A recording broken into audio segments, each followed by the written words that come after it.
সকাল থেকে কিছু খাইনি, খুব খেতে পেয়েছি। কিছু বানাওনি মা?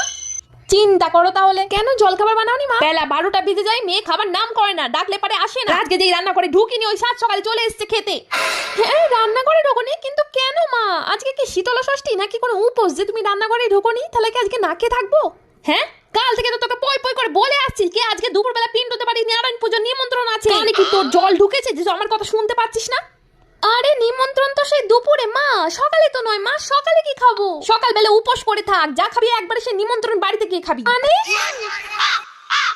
তা দুপুরে নিমন্ত্রণ বলে এখন কিছু খাবো না মা? মেয়ের কথা শোনো, এখন বেলা 12টা বাজে, এই সময় যদি কিছু খাস দুপুরবেলা খেতে পারবি তুই? ও 200 টাকা মিষ্টি কিনে দিয়েছি, সবকিছু যেন খেয়ে উসুল করে আসায় আমি বলে দিলুম।